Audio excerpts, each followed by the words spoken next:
Imagine standing in a security line at a major U.S. airport. You have been waiting for 2 hours, maybe 3. The air is thick with frustration. Babies are crying, travelers are checking their watches every 30 seconds, and the line hasn't moved an inch in the last 20 minutes. Your flight boards in 40 minutes, and you are still hundreds of feet away from the checkpoint. Then, a ripple of panic moves through the crowd. You crane your neck to see what is happening, and you witness something you thought you would only see in a movie. The TSA agent at the front of the line, the person responsible for scanning your ID and letting you through, simply stops. He takes off his badge, sets it on the podium, and walks away. He just leaves. This is not a scene from a dystopian thriller. This is a potential reality facing travelers across the United States as we stare down the barrel of an unprecedented bureaucratic collapse. If you think this is just about long lines and missed vacations, you need to pause and listen very carefully. What I am about to tell you is infinitely bigger than a delayed flight. This is about the fundamental machinery of the United States immigration system grinding to a halt. This is about your visa, your green card, your ability to enter or leave the country, and the security of your legal status. The government agency that controls every aspect of this process, the Department of Homeland Security, is facing a crisis that could leave it paralyzed for over a month. We are talking about the agency that oversees the TSA, Customs and Border Protection, CBP, ICE, USCIS, and the Secret Service. Welcome back to U.S. Green Card Signal. I am your host, Edward. Today, we are not just reporting news, we are issuing a critical alert for anyone interacting with the U.S. immigration system. Whether you are a citizen, a permanent resident, a visa holder, or someone hoping to visit the United States, the situation unfolding in Washington, D.C. has direct personal consequences for you. We are going to break down exactly what a DHS shutdown means, why negotiations in the Senate have failed 4 times, and most importantly, what you need to do right now to protect your case and your travel plans. This is the information that could save your trip, your application, and your peace of mind. To understand the severity of the situation, we have to look at the numbers. The Department of Homeland Security has been operating without a fully approved budget for 33 days. That is over a month of uncertainty. The last time we saw a disruption of this magnitude was during the historic 35-day partial government shutdown in late 2018 and early 2019. We are rapidly approaching that record, and the signs of strain are beginning to show in ways that are deeply alarming for national security experts and immigration attorneys alike. Let's start with the trigger. Why is this happening? On January 24, 2026, a tragic incident involving Customs and Border Protection agents and a civilian named Alex Prey sparked a national firestorm. This event became the catalyst for a fierce legislative battle. Senate Democrats drew a line in the sand, stating they would not support any DHS funding bill unless it included sweeping reforms to immigration enforcement. They presented a list of 11 specific demands, including judicial warrants for entering private property, mandatory body cameras for all agents, restrictions on raids near sensitive locations like schools and hospitals, and guaranteed access to legal counsel for detained individuals. Republicans countered that these demands were excessive and would hamstring law enforcement officers in the line of duty. They argued that such significant policy changes should be debated separately, not tied to a funding bill that keeps the lights on at our borders and airports. This deadlock led to a stalemate. The first shutdown was brief, lasting only 4 days. Congress managed a temporary fix, a Band-Aid bill that funded the rest of the government but left DHS on a short leash. That leash ran out on February 13th. Negotiations collapsed. Both chambers of Congress left Washington for recess, and at 12:01 a.m. on Valentine's Day, the funding for the Department of Homeland Security expired. It has been shut down ever since. Now, let's talk about the human cost. because this is where it affects you directly. The Transportation Security Administration, TSA, is the front line of this crisis. These are the officers who screen 2 million passengers a day. They are among the lowest paid federal employees, with starting salaries often hovering around $40,000 a year. Since this shutdown began, 366 TSA officers have resigned. That might not sound like a huge number in a workforce of 50,000, but every single one of those officers represents a specialized skill set that takes 4 to 6 months to replace. You cannot just hire someone off the street and put them on an X-ray machine the next day. The training and certification process is rigorous. Worse than the resignations is the absenteeism. The call-out rate, the number of agents calling in sick, has skyrocketed. At Houston Hobby Airport on a single day in March, 55% of the scheduled TSA workforce did not show up. Imagine trying to run a major international airport with half the security staff missing. In New Orleans and Atlanta, call-out rates hit 30% or higher. The result is exactly what you would expect: chaos. Security lines are stretching to 3 hours or more. Forbes reported wait times hitting 77 minutes in New Orleans and over an hour in Atlanta. And remember, these are averages. During peak times, the reality on the ground is much worse. Airports are now advising travelers to arrive 3 to 4 hours before domestic flights. Think about that. A flight from New York to Chicago takes 2 hours. You are now being told to spend twice that amount of time just waiting in line to get to the gate. And if you miss your flight because you were stuck in security, too bad. Airlines are not responsible for government shutdowns. They are under no obligation to refund your ticket or rebook you for free. You could be stranded, out of pocket, and missing important events or meetings. The situation is so dire that a senior TSA official recently told Time magazine that they may have to literally shut down smaller airports. This is not speculation. This is a public admission of systemic failure. Small regional airports rely on a skeleton crew of TSA agents. If 2 or 3 of them call out sick because they can't afford gas to get to work without a paycheck, the airport cannot legally operate. Security screening is a federal mandate. No screeners, no flights. If you live in a smaller city or have a connection through a regional hub, your travel plans are at extreme risk. But the pain isn't just felt at the airport. It extends to the 260,000 employees of the Department of Homeland Security. About 90% of them, over 234,000 people, are deemed essential. This means they are legally required to show up for work even though they are not getting paid. On March 14th, over 100,000 of these employees missed their first full paycheck. These are real people with mortgages, childcare costs, and grocery bills. They are working under immense stress, knowing that their financial stability is being held hostage by political maneuvering in Washington. This creates a morale crisis that inevitably impacts performance. Distracted, anxious officers are not what we want manning our borders or screening our luggage. For the frequent travelers and green card holders among you, the suspension of trusted traveler programs is another major blow. On February 22nd, DHS suspended global entry and TSA pre-check processing nationwide. While pre-check was quickly restored due to public outcry, global entry remained suspended for 17 days. It was only brought back online on March 11th.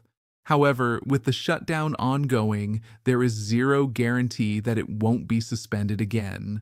If you have an interview scheduled, if you have a renewal pending, or if you are planning to apply, you are in a precarious position. The staff who process these applications are often non-essential, meaning they are the first to be furloughed when funding runs out. Now, we arrive at the most critical section for this audience: the impact on USCIS and your immigration cases. United States Citizenship and Immigration Services, USCIS, is unique among federal agencies because it is primarily fee-funded. About 97% of its budget comes from the filing fees you pay when you submit a petition. This structure insulates USCIS from the worst effects of a government shutdown. Your H-1B petition, your green card application, your naturalization case, these are generally still being processed. USCIS has confirmed that the majority of their staff continues to work. So, the good news is, do not panic about your pending I-485 or I-130. Keep checking your status online. Keep responding to requests for evidence, RFEs. The machinery is still moving. However, moving does not mean moving smoothly. USCIS relies on other agencies that are affected by the shutdown. For example, if you are waiting for a perm labor certification, that goes through the Department of Labor. While the DOL is currently funded, the intricate web of interagency cooperation can snag. The E-Verify system is another potential casualty. This is the online system that allows employers to confirm the eligibility of their employees to work in the United States. During the shutdown in October 2025, E-Verify went offline. Employers could not verify new hires. While it remained online during the initial phase of this current shutdown, a prolonged lack of IT support and funding puts it at risk. If E-Verify goes down, it creates a headache for anyone starting a new job, potentially delaying start dates and paychecks. Furthermore, specific niche programs are vulnerable. The EB-4 Special Immigrant Religious Worker Program officially expired on January 30th because the legislation authorizing it was tied to the funding bill. Without a new law, that category is dead in the water. If you are a religious worker relying on this visa, your path is currently blocked. Immigration courts are also rescheduling hearings for non-detained immigrants. If you have a court date coming up, check with your attorney immediately. Do not assume it is still on. Showing up to a closed court is frustrating. Missing a hearing because you thought it was closed is dangerous. We also have to look at the broader Homeland Security infrastructure. FEMA, the agency responsible for disaster response, halted all non-essential activities on February 22nd. They are in immediate response only mode. This means long-term recovery projects, training exercises, and community outreach are paused. The Coast Guard is operating, but its civilian support staff is on partial pay or furloughed. The Secret Service has frozen its recruitment drive. The entire safety net of the nation is frayed.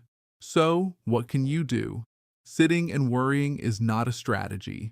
You need an action plan. Here are 5 specific actionable steps you must take if you are traveling or managing an immigration case during this shutdown. Step 1. The 4-hour rule. If you are flying domestically, arrive at the airport 4 hours before your flight.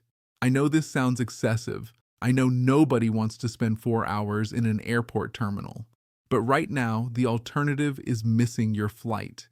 With security lines hitting 3 hours at major hubs, and with the unpredictability of TSA staffing levels, giving yourself a massive buffer is the only way to ensure you make it to the gate. If you are flying internationally, make it 5 hours. Bring a book, bring a charger, bring snacks. But get through security as early as humanly possible. Once you are airside, you can relax. Until then, assume the worst. Step 2. Strategic airport selection. Did you know that not every airport in America uses federal TSA screeners? About 22 airports, including San Francisco International, SFO, and Kansas City International, MCI, participate in the Screening Partnership Program. They use private contractors for security. These private companies are not subject to the government shutdown in the same way federal employees are. They are still getting paid. Their operations are generally normal. If you have a choice of connecting airports, or if you can fly out of a private security airport instead of a federal one, do it. It could save you hours of waiting. Check the list online before you book. Step 3. Protect your status. If you are a member of Global Entry or TSA PreCheck, check your expiration date today. If you are within the renewal window, usually 6 months before expiration, renew it immediately. Do it online right now. Even if processing is delayed, submitting your renewal application often extends your benefits for up to 24 months while the case is pending. If you let it expire during a shutdown, you might not be able to renew it for weeks or months. You do not want to be stuck in the general security line when that line is 3 hours long. Keep your trusted traveler status active at all costs. Step 4. Vigilance on pending cases. If you have an immigration case in the pipeline, check your case status every single morning. Set a reminder on your phone. USCIS is open, but mailrooms can get backed up, and interagency data transfers can lag. If you receive an RFE, respond as quickly as possible. Do not use the full 87 days if you can help it. Get your response in while the system is functioning. If you have a perm application, stay in close contact with your employer's immigration counsel. They will be the first to know if the Department of Labor starts experiencing slowdowns due to downstream effects of the DHS shutdown. Step 5. Documentation discipline. This is crucial for every non-citizen. When you travel, keep physical copies, paper copies, of every single immigration document you possess. Do not rely on digital files on your phone. Batteries die, screens crack, and phones can be seized. Carry your passport with your visa stamp, your I-94 arrival departure record printed out, your employment authorization document EAD, your green card, and your I-797 approval notices. Keep them in a folder in your carry-on bag. If you encounter a CBP officer or an ICE agent during this chaotic time, having your paperwork organized and accessible can de-escalate the situation instantly. It shows you are prepared, compliant, and legal. There is another aspect of this crisis that we need to address: the psychological environment. Airports are stressful places under the best of conditions. Right now, they are powder kegs. The TSA agents you encounter are working for free. They are worried about rent. They are worried about groceries. They are exhausted. When you approach the checkpoint, you are entering a high-stress zone. My advice is simple: be the calmest person in the room. Do not make jokes about bombs or drugs. That is never funny. But right now, it will get you detained instantly. Do not argue about the wait time. The agent scanning your bag has no control over how many of his colleagues called in sick. Be polite, be efficient, and move through the process. A little bit of empathy goes a long way. Remember, these officers are the only thing standing between aviation safety and a potential threat. We need them to be focused, even if they are frustrated. For immigrants specifically, this unpredictability can be terrifying. There is a fear that enforcement will become erratic. While CBP and ICE are still operating, the lack of support staff means that processing times at the border could increase. If you are crossing a land border, expect delays. If you are entering through an airport, expect secondary inspection lines to be longer. The key is preparation. Know your rights, have your documents, and do not give anyone a reason to delay you further. Now, the million-dollar question: when will this end? The honest answer is that we don't know. The political landscape in Washington is fractured. The Senate has failed 4 times to pass a funding bill. The demands from both sides are deeply entrenched. Democrats view the reforms as necessary human rights protections. Republicans view them as dangerous limitations on law enforcement. The White House is trying to broker a deal, but progress is slow. My analysis, and remember, this is analysis, not a guarantee, is that this shutdown will likely drag on through the end of March. The pressure point will be spring break travel. As millions of families flood the airports for vacations, the long lines and cancellations will create a massive public outcry. Constituents will call their senators. The nightly news will feature angry travelers. That political pressure is usually what forces a compromise. Until then, we are in a holding pattern. If this shutdown extends past April, we are entering uncharted territory. The longest shutdown in history was 35 days. We are at 33 days now.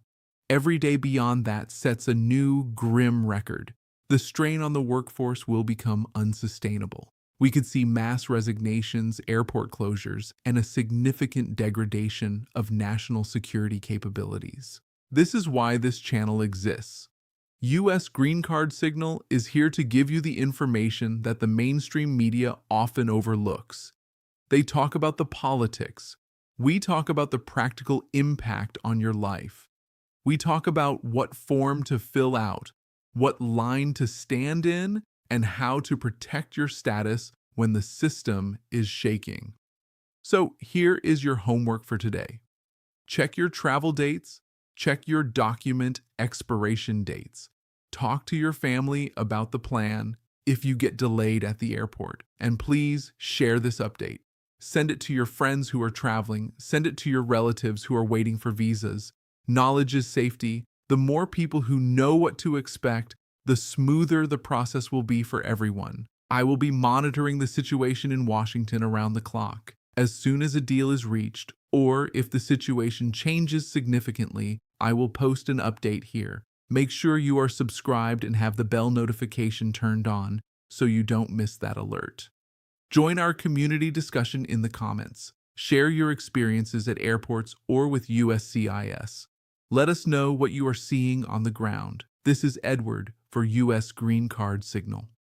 The system may be strained, but you don't have to be. Stay prepared, stay calm, and I will see you in the next update with, hopefully, better news. Safe travels.